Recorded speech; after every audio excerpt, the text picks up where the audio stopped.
Lockdown से पहले गीता के घर का नजारा कुछ ऐसा था कि रोहन ऑफिस जाता था और शिविन स्कूल। जिनके घर से जाने के बाद गीता काम खत्म करके बाकी समय आराम करती थी। लेकिन लॉकडाउन के बाद ऑफिस और स्कूल घर में ही खुल गए और इससे गीता का हाल वो तो आपको देखने में ही मजा आएगा। शिविन, ओ शिविन, महाराज उठने के लिए क्या 21 तोपों की सलामी लेंगे? अरे बिस्तर से बाहर निकल, ऑनलाइन क्लास स्टार्ट होने वाली है। अरे तुम भी हद करती हो, स्पीकर की तरह चिल्लाने की क्या जरूरत है? दिख नहीं रहा मेरी कॉन्फ्रेंस चल रही है। अब कैमरा और स्पीकर ऑन कर रहा हूं, मुझे कोई शोर नहीं चाहिए।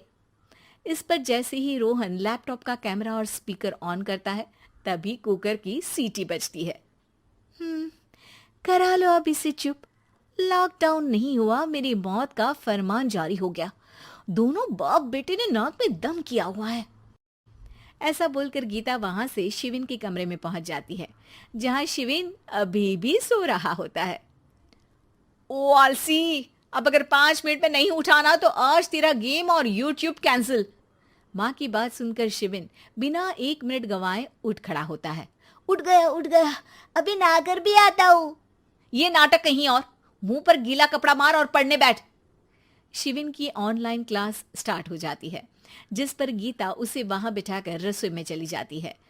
थोड़ी देर में उसे कमरे से कुछ आवाज सुनाई देती है, जिसे सुनकर वो कमरे में वापस आती है। हाय राम, तुझे क्लास अटेंड करने के लिए बोला था, कैमरा ऑफ करके बिस्तर पर नाचने के लिए नहीं बोला था। मम्मी मुझे कुछ समझ नहीं आ रहा, आप बाद में पढ़ा देना ना, वैसे भी अटेंडेंस तो लगी गई है। हाँ हाँ बेटा, जरूर बन जा। तू अभी से हम सबका बाप बन जा। अरे नहीं मतलब कहाँ से लाते हो इतना दिमाग, और पढ़ाई करते हुए ये चला कहाँ जाता है? नाइस क्वेश्चन, दिमाग से पूछकर बता दूंगा। शिविन की बातों से परेशान होकर गीता उसे मारने के लिए जैसे ही आगे बढ़ती है तभी वो कमरे से बाहर भाग जाता है। अब शिविन आगे आगे और गीता हाथ में चप्पल पकड़े उसके पीछे पीछे पूरे घर में दोनों घूम रहे होते हैं। इसी बीच वो रोहन के पास पहुंच जाता है और शिविन को मारने वाली चप्पल रोहन के लैपटॉप पर जाकर गिरती है। ओए माँ! मम्मी, अब पापा को चप्पल मार रही हो?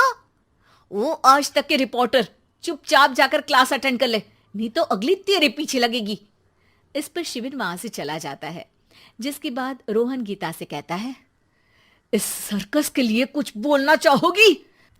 अरे क्या करूं, जब से तुम दोनों घर में रहने लगे हो, घर अपने आप ही सर्कस बन गया है और मैं तुम्हारी नौकर। कभी बेटी को संभालो तो कभी बाप के नखरे उठाओ।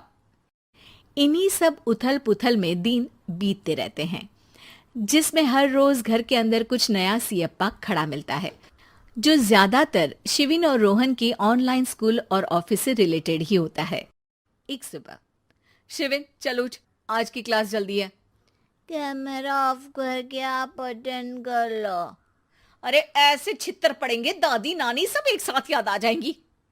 गीता की लाख मशक्कतों के बाद क्लास तो खत्म हो जाती है, लेकिन उसके बाद शिविन फोन इस्तेमाल करते हुए इंस्टाग्राम रील बनाने लगता है। रसोड़े में कौन था? तुम थी, मैं थी, कौन था? कौन था? हाँ, मैं गरीब हूँ, मैं गरीब हूँ।